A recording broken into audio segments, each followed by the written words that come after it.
우리 주 예수님께서는 BC 4년에 탄생하신 것으로 전해집니다.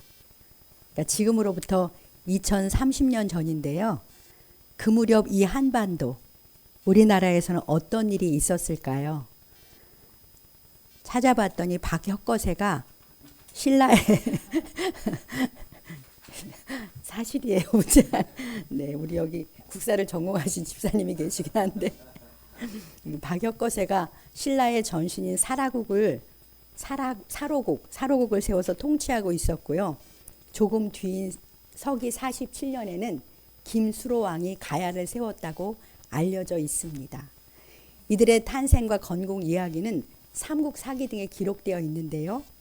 박혁거세는 하늘에서 내려온 알에서 태어나서 알영과 혼인하여 신라를 세웠다고 합니다.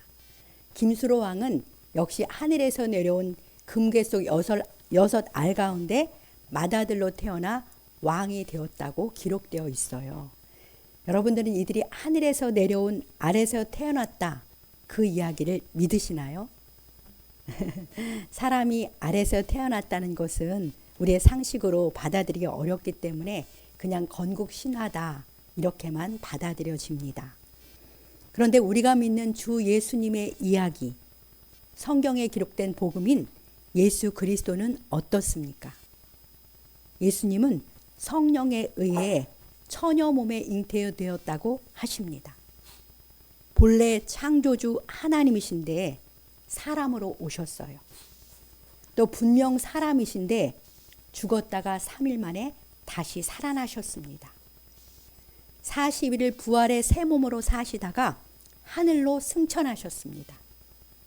또 이 예수님을 나의 구주로 믿는 사람은 구원, 영생을 거저받습니다. 이처럼 복음인 예수 그리스도의 이야기 속에는 우리의 이성과 상식으로는 받아들이기 어려운 내용들이 여러 가지가 있어요. 그럼에도 불구하고 여러분들은 이 모든 말씀을 의심 없이 사실로, 또 역사적 사건으로, 진리로 믿으십니까? 네. 이렇게 신비로운 이야기를 어떻게 그렇게 철석까지 믿으시나요?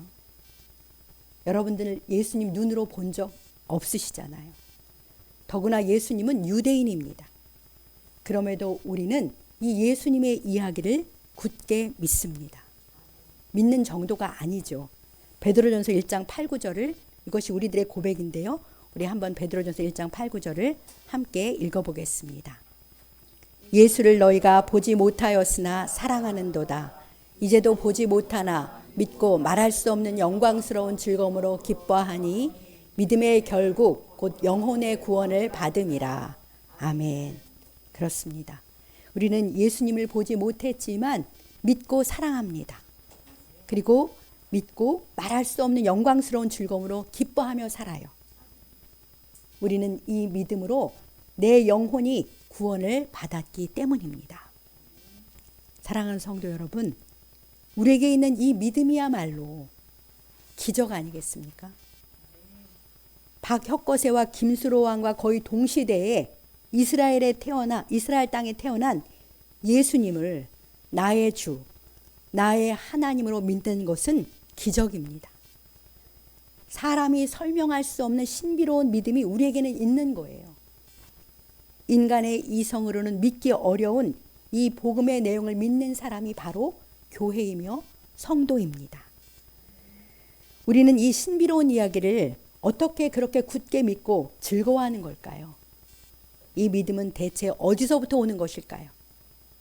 그것은 우리가 아는 대로 성령의 조명하심, 성령님의 역사입니다.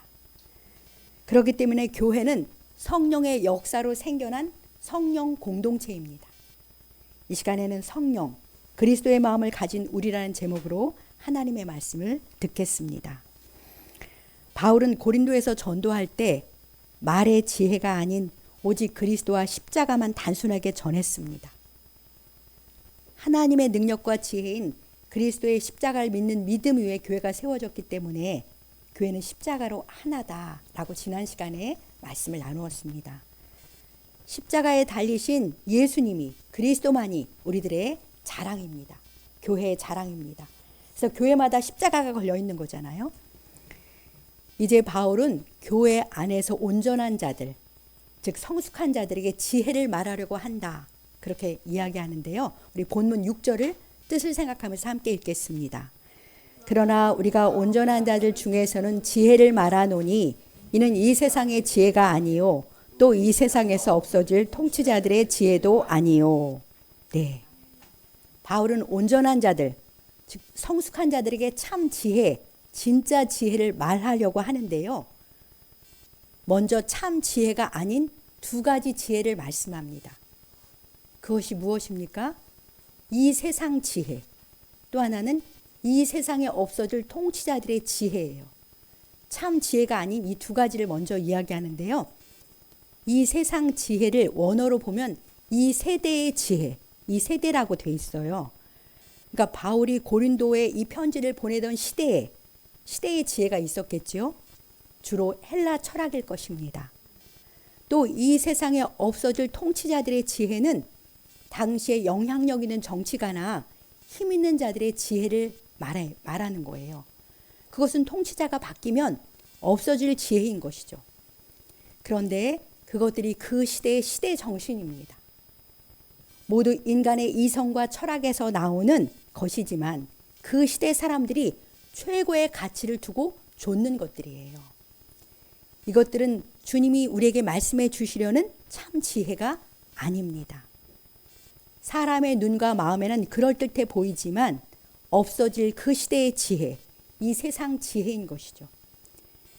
이미 그 시대의 지혜는 많이 사라졌잖아요. 그럼에도 불구하고 사람들은 시대마다 시대 정신을 만들고 그것을 따릅니다. 그럼 오늘 우리 사회가 선호하며 따르는 시대 정신은 어떤 것들입니까? 제가 제대로 알고 싶어서 AI에 오늘날 시대 정신을 글로벌과 한 대한민국으로 나눠서 알려달라고 이렇게 질문을 했더니 아주 많은 내용이 나왔습니다. 그 중에서 우리 모두가 경험하고 있고 영향을 받고 있는, 공감할 수 있는 몇 가지를 정리하면 이렇습니다. 한번 들어보십시오. 첫 번째는 경쟁, 성과 중심주의입니다. 그 어떤 때보다도 경쟁이 치열하다. 뒤처지면 끝이다라는 불안이 팽배하다 보니 성과, 성취로 자기를 증명하라고 한다. 두 번째는 기술 중심주의, AI 시대 정신이었습니다. 인공지능, 자동화, 디지털 전환으로 인간의 가치보다 효율과 속도를 중시하고요. 미래는 하나님이 아니고 기술이 연다는 생각으로 거기에 집중한다. 세 번째는 MZ세대 중심의 나 중심 문화. 가족이나 회사보다 나 개인의 행복과 삶의 질이 우선이다. 워라밸과 개인 취향을 중시하고 자존감, 자기개발, 자기 브랜딩을 강조한다. 네 번째는 외모, 이미지, 브랜드 중심 문화.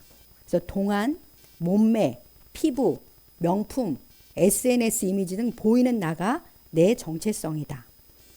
다섯 번째, 불안, 허무, 우울이 시대 정서다. 청년 실업, 출산 포기, 결혼 기피 현상 등 노력해도 희망이 없다는 생각으로 불안과 허무, 우울이 시대의 정서다. 이 외에도 공정과 정의, 분노의 문화가 만연돼 있고 탈종교, 탈권위적이다. 이런 많은 내용이 있었습니다. 이것이 오늘날 우리 사회, 특히 우리 대한민국의 시대 정신이라는 것에 들으면서 공감이 되지 않으십니까?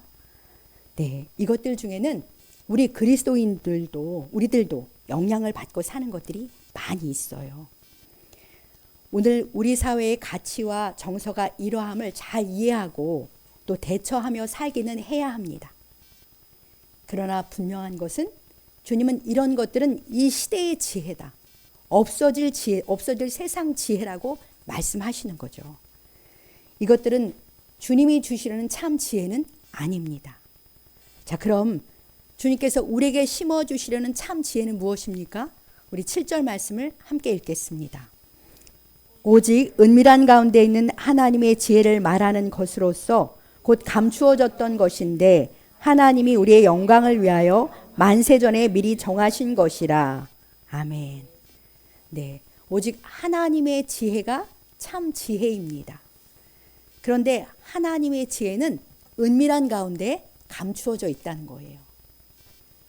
하나님의 지혜는 감추어진 비밀입니다. 비밀인 하나님의 지혜는 놀랍게도 우리의 영광을 위해서, 하나님이 우리의 영광을 위해서 만세전에 미리 정하신 것이라는 거예요. 하나님의 영광이 아닌 우리의 영광을 위해서 미리 정하신 감추어진 지혜, 그것이 무엇인지는 바울이 함께 쓴 골로새서 말씀에 자세히 나와 있어요. 자, 골로새서 1장 26, 27절에 동일한 말씀이 있는데요. 우리 함께 뜻을 생각하면서 읽어보겠습니다. 이 비밀은 만세와 만대로부터 감추어졌던 것인데 이제는 그의 성도들에게 나타났고 이 비밀은 너희 안에 계신 그리스도시니 곧 영광의 소망이니라. 아멘. 네. 이 비밀은 성도인 우리들에게 만세와 만대로부터 감추어졌는데 우리들에게는 나타났다는 거예요. 교회에게는 나타내 보여주셨는데 그 비밀은 바로 우리 안에 계신 그리스도 예수십니다. 그리스도 예수가 하나님이 감추어진 지혜이고 비밀인데요. 그분은 우리의 영광의 소망입니다. 참 놀랍지 않습니까? 주님이 우리 안에 계신데 그분이 하나님의 지혜고 그분이 우리의 영광의 소망이라는 거예요. 예수 그리스도는 우리의 영광을 위하시는 하나님의 지혜입니다. 예수 그리스도께서 어떻게 우리의 영광을 위하시나요? 여러분들은 예수 그리스도를 믿음으로 어떤 영광을 받으셨고 누리며 살고 계십니까?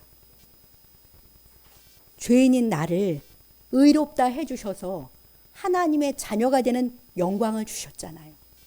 그래서 우리는 하나님의 자녀, 창조주의 자녀로 일컬음을 받으며 살고 있습니다. 우리를 거룩한 성도로 삼으셔서 주님의 교회, 주님의 몸된 교회의 일원이 되는 영광을 주셨습니다. 세상에 그 많은 조직이 있지만 교회처럼 권위 있고 영원하고 영광스러운 조직이 없어요. 바로 교회가 그런 곳인데, 왜냐하면 주님이 머리시기 때문에 그래요.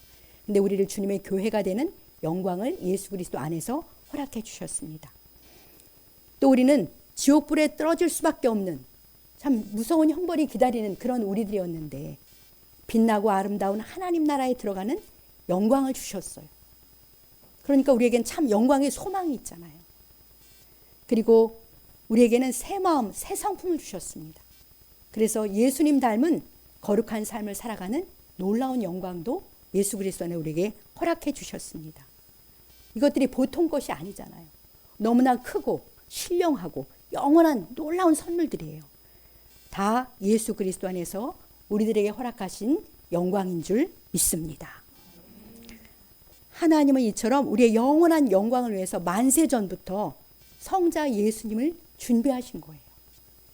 감사하게도 만세 전부터 준비하신 이 비밀을 우리에게는 깨닫고 알게 해주셨고 우리는 믿게 해주셨습니다. 이 믿음으로 엄청난 영광, 구원과 새 신분, 천국의 소망을 누리며 살게 된 것이죠. 이것이야말로 우리가 받은 은혜 중에 은혜가 아니겠습니까? 기적 중에 기적인 줄 믿습니다. 8절에 보면 이 세대의 본문 8절에 보면 이 세대의 통치자들은 한 사람도 이 지혜를 알지 못했습니다. 알지 못했기 때문에 영광의 주 예수님을 십자가에 못 박아 죽인 것이죠. 알았더라면 그렇게 하지 않았을 것이라고 말씀하십니다. 또 9절을 보십시오. 9절에 보면 하나님이 자기를 사랑하는 자들을 위하여 예비하신 모든 것은 우리 눈으로 보지도 못하고 귀로도 듣지도 못하고 사람의 마음으로도 생각하지 못하였다라고 말씀하십니다. 하나님의 아들 예수 그리스도께서 우리 안에 오셔서 우리의 구원과 영광이 되심은 하나님이 자기를 사랑하는 자들을 위해서 예비하신 하나님의 지혜입니다. 지금 공간이 좁은데 많이 따뜻한가 봐요. 성도님들이 졸아서 제가 잠시 멈추겠습니다. 조금 온도를 낮춰주시고 하나님의 말씀에 집중하시면 좋겠습니다. 네, 이 지혜는 우리의 이성으로는 도저히 생각할 수 없는 거예요. 우리의 눈으로 보지도 못하고 귀로도 듣지 못합니다. 그런데 우리는 이 비밀을 알고 믿고 누리며 즐거워하며 살고 있습니다. 무엇 때문입니까? 어떻게 해서 우리는 이 비밀을 믿고 즐거워할까요? 10절 말씀을 함께 읽겠습니다. 오직 하나님이 성령으로 이것을 우리에게 보이셨으니 성령은 모든 것 곧 하나님의 깊은 것까지라도 통달하시느니라. 아멘입니다. 오직 하나님의 성령으로 이 비밀을, 이 지혜를 우리에게 깨닫게 해주신 것이죠. 성령에 비추어 주심으로 우리에게는 하나님의 지혜인 예수 그리스도를 깨달아 알게 하셨습니다.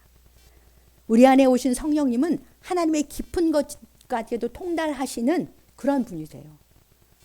성령은 하나님의 일을 소상히 알고 통달하시는 하나님의 영이시기 때문입니다. 그런데 그 놀라운 성령님을 우리가 받았다는 거예요. 예수님 믿는 저와 여러분들은 하나님의 깊은 것도 통달하시는 그런 성령님을 모신 보통 사람이 아닙니다. 우리는 주님의 깊은 영적 세계도 얼마든지 알 수 있는 성령의 사람이에요. 주님이 필요하면 정말 놀라운 것들도 얼마든지 우리에게 보여주실 수 있는 것이죠. 12절을 보십시오. 12절을 제가 한번 읽어보겠습니다. 우리가 세상의 영을 받지 아니하고 오직 하나님으로부터 온 영을 받았으니 이는 우리로 하여금 하나님께서 우리에게 은혜로 주신 것들을 알게 하려 하심이라. 아멘입니다. 우리는 세상의 영을 받지 않았습니다. 성도는 세상의 영이 아닌 오직 하나님으로부터 온 성령을 받았어요. 그러니까 교회는 성령을 모신 성령 공동체입니다. 성령 안에서 하나인 것이죠. 성령의 지혜와 능력으로 움직이는 성령 공동체예요. 성령 공동체인 교회의 특징이 무엇입니까? 우리 하나님께서 우리에게 은혜로 주신 것들을 알고 누리며 살아가는 것이죠.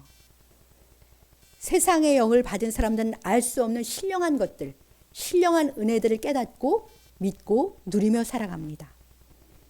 이처럼 교회는 성령 안에서 하나입니다.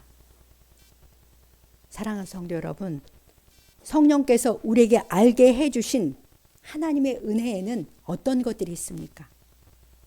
가장 큰 은혜 중의 은혜는 앞에서 말씀드린 대로 당연히 구주 예수 그리스도십니다. 우리의 구원이 되시고 우리의 영광이 되시고 우리의 모든 것이 되신 예수 그리스도부터 일상의 잔잔한 모든 은혜까지 다 성령께서 우리에게 알게 하세요. 깨닫게 하세요. 그러니까 성령이 충만한 사람은 감사가 충만할 수밖에 없습니다. 감사보다 불평이 먼저 나오거나 감사가 없다면 그것은 성령의 다스림 안에 내가 있지 않구나 라는 반증이에요. 성령 충만한 성도는 범사에 하나님의 은혜를 헤아려서 감사가 충만한 줄 믿습니다. 저희가 3일간 고흥 나로도에 사시는 권사님 댁에 가서 교제하고 섬김을 받고 왔는데요. 그 권사님 부부가 저희를 만나자마자 주님이 자신들의 삶에 베풀어 주신 은혜를 쉴 새 없이 나눴습니다. 남편과 아내가 서로 그만 말하라고 하면서도 계속 나눈 거예요. 감사가 넘쳤습니다. 너무 그 권사님이 이렇게 말했어요. 너무 감사하고 행복해서 하나님께 지금 이 상태로 저를 데려가도 좋다. 그렇게 주님께 말씀하셨다면서 또 어려움을 줄까 봐 자기가 두렵다고 말씀드렸다면서 언제까지 이렇게 해주실 거냐고 여쭤봤대요. 기도로. 그랬더니 갑자기 기도가 끝나고 일어나는데 시편 121편으로 된 그 찬송이 막 불러지면서 그래서 시편 121편으로 하나님께서 약속하시나? 시편 120편 아시죠? 그래서 그 말씀을 찾아가지고 식탁에 이렇게 끼워 놓으면서 주님이 이 약속의 말씀을 주셨다면서 그러니까 지금부터 영원까지 자기의 출입을 지켜주시고 그 말씀이에요. 그렇게 막 열심히 간증을 했어요. 듣는 저희도 그분들의 삶에 넘치게 베풀어준 하나님의 은혜를 이렇게 보면서 함께 감사도 되고 또 주님의 어떠하심을 더욱 배우게 되었습니다. 아주 젊은 날부터 주님께 올인해서 살아간 두 분이셨거든요. 근데 70이 넘으셨는데 여러 가지 일들이 있었지만 지금은 너무나 큰 은혜를 받았다고 간증해 주셨습니다. 이처럼 성령의 사람의 특징은 은혜를 잘 깨닫고 늘 감사가 넘치는 것입니다. 올해 우리 교회가 감사와 순종으로 성령 충만하게 사는 거잖아요. 그러니까 기쁘게 감사 노트를 더 기록하시면서 풍성한 감사로 주님께 큰 영광 돌리며 살아가시길 우리 주님의 이름으로 축복합니다. 오늘 말씀을 보니까 이 세상에는 두 부류의 사람이 있구나라는 걸 알 수 있습니다. 성령을 마음에 모신 성령의 사람이 있고 영의 사람인 것이죠. 또 성령이 없는 육에 속한 사람, 세상의 영을 받아서 세상에 속한 육의 사람이 있습니다. 성령의 사람과 육에 속한 사람은 서로 완전히 달라요. 본질과 가치관과 사고방식에서 서로 완전히 다릅니다. 서로 본질이 다른 두 부류의 사람들이 동시대에 한 사회를 이루며 살고 있으니까 서로 영향을 주고받으며 살 수밖에 없잖아요. 자, 그럼 어떻게 다릅니까? 우리 14절 말씀을 뜻을 생각하면서 함께 읽겠습니다. 14절입니다. 육에 속한 사람은 하나님의 성령의 일들을 받지 아니하나니 이는 그들의 어리석게 보임이요 또 그는 그것들을 알 수도 없나니 그러한 일은 영적으로 분별되기 때문이라. 아멘. 육에 속한 사람, 세상의 영을 받은 이들은 하나님의 성령의 일들을 받지 않습니다. 성령의 일은 하나님의 말씀을 그대로 믿고 순종하며 살아가는 거잖아요. 예수 그리스도께서 만왕의 왕으로서 모든 것을 통치하고 계심을 믿고 그 통치에 순종하며 살아가는 것입니다. 또 의지하며 살고. 그것이 바로 성령의 일이에요. 그런데 육에 속한 사람들은 이런 성령의 일을 받아들이지 않아요. 너무나 어리석게 보이는 거죠. 그들은 보이지 않지만 엄연히 살아계시는 하나님과 그 나라에 대해서 알 수가 없습니다. 소경이 마치 자연 만물이 존재하면도 눈을 감았기 때문에 보지 못하기 때문에 아무것도 모르는 거랑 똑같은 거죠.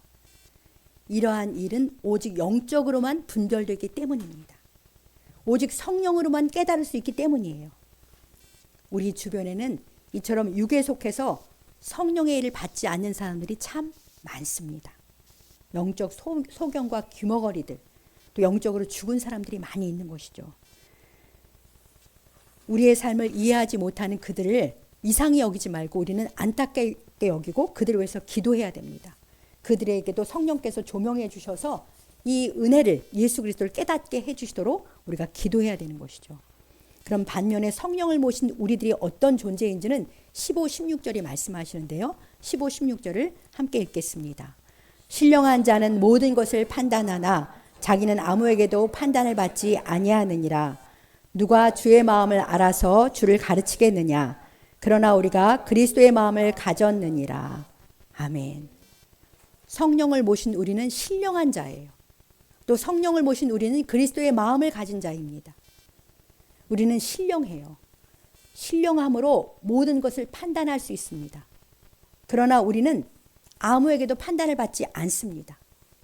신령하다는 것은 성령의 분별력으로 성령의 지혜로 살아가는 것을 말해요. 그러니까 성령 충만한 사람이 신령한 사람이에요. 성령 충만한 사람은 말씀을 기준으로 하는 성령의 지혜로 살아갑니다. 그래서 신령한 우리들은요, 아까 말씀드렸던 그 세상의 가치, 그것에 휘둘리지는 않아요. 하나님 나라의 시민이기 때문에 시대의 가치 판단에서 얼마든지 자유로울 수 있습니다. 신령한 우리에게 중요한 것은 주님의 판단이에요. 주님이 나를 어떻게 생각하시나, 그것이 중요한 것입니다. 성령을 모신 신령한 자로서 세상의 판단으로부터 스스로 자유를 누리며 살아가시길 축복합니다. 특별히 우리가 힘들고 어려운 날들이 올 때가 있잖아요. 그런데 그때 세상은 보이는 것을 우리를 판단합니다. 아, 저 사람은 어리석은 사람이다. 실패한 사람이다. 복이 없는 사람이다. 이렇게 잘못된 판단을 사람이 할 수가 있습니다. 세상 가치 기준으로. 그래서 우리가 그 세상 가치 기준으로 스스로 위축될 수도 있는데요. 그때 우리는 성령의 음성에 귀를 기울여야 돼요. 우리는 신령한 자들이잖아요. 그러면 성령님이 알려주십니다. 이 고난도 다 하나님의 은혜라는 것을 그것도 깨우쳐 주셔요. 이 어려움을 통해서 우리를 주님께 가까이 이끌려고 하시는, 그렇지 않으면 절대로 가까이 오지 않을 우리들이기 때문에 사랑하셔서 가까이 이끌고 계시는구나 라는 것을 깨닫게 되잖아요. 또 고집스럽고 자기중심적이고 교만한 우리를 깨뜨리는 방법이 그것밖에 없으니까 하나님이 우리를 온유하고 겸손한 주님의 사람이 되게 하시려는 우리 주님의 손길임을 깨닫게 되어서 우리는 그것도 은혜임을 알고 도리어 주님 앞에 감사하게 됩니다. 그러니까 우리는 어떤 경우에도 세상 가치에 의한 판단에서 자유로울 수 있습니다. 오직 주님의 시선, 주님의 판단에 무게를 두며 사시기 바랍니다. 신령한 자로서 성령의 지혜와 분별력으로 세상에 복음으로 말미암은 영향력을 주며 살아가시길 우리 주님의 이름으로 축복합니다. 끝으로 우리는 그리스도의 마음을 가진 자입니다. 성령은 주님의 영이시니까 주님의 영을 모신 우리는 주님의 마음, 그리스도의 마음을 갖게 되었어요. 그리스도의 마음이 어떤 마음입니까? 그리스도의 마음은 세상과 사람을 예수님과 같은 시야로, 곧 사랑의 마음으로 보는 그런 마음이에요. 그리스도의 마음은 기꺼이 십자가를 지고 죽음의 자리까지 아버지께 순종하신 그런 마음입니다. 성령의 사람인 우리들은 다 이와 같은 그리스도의 마음을 가지고 있는 줄 믿습니다. 우리가 주님의 마음을 가졌다니 정말 놀라운 일 아닙니까? 본래 우리는 세상의 영의 지배 아래서 세상의 가치를 좇으며 살 수밖에 없었는데요. 철저하게 내 중심적으로 살도록 설계된 그런 우리 마음이었어요. 손해보지 않으려고 재빠르게 머리를 굴리고 계산해서 내 것을 먼저 챙기려는 그런 우리들이었잖아요. 그런 우리에게 성령께서 오심으로 그리스도의 마음을 갖게 된 거예요. 이 마음이야말로 놀라운 구원의 축복인 줄 믿습니다. 구원받아 그리스도의 마음을 가진 우리의 삶은 실제적으로 어떻게 달라졌나요? 무엇보다도 사랑을 알게 되었기 때문에 그 사랑을 행하려는 마음이 있습니다. 하나님 사랑하기 때문에 주님 만나기를 사모합니다. 그래서 예배와 말씀과 기도로 주님과 교제하기를 즐거워해요. 또 사람은 주님이 사랑하시는 사랑의 대상이다. 사랑하시는 존재로 보고 어떻게든지 사람을 사랑하려고 나름 힘쓰는 그런 마음을 주셨어요. 그리고 가장 복된 것은 주님께 순종하며 사는 것이다. 그런 믿음이 있습니다. 예수님처럼 그렇게 순종하며 사는 것이 가장 복되다는 믿음을 주셨기 때문에 이 세상의 성공보다 우선순위를 두고 주님의 일에 순종하며 살려고 합니다.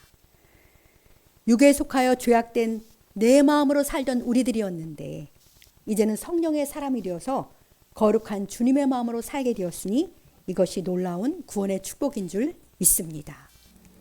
이제 말씀을 맺겠습니다.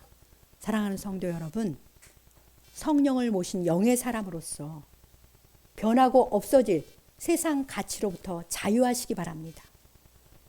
세상의 지혜인 하나님의 지혜인 그리스도를 알게 하시고 주신 영광과 은혜를 인하여 감사와 충만한 삶을 사시길 축복합니다. 또한 그리스도의 마음을 가진 자로서 주님의 순종과 사랑의 길을 기쁘게 함께 따라 살기 원합니다. 무엇보다도 육에 속한 사람들을 구원하는 성령의 권능을 가진 자로서 깨어서 복음을 삶으로 나타내며 또 입으로 전하며 살아가시길 우리 주님의 이름으로 축복합니다.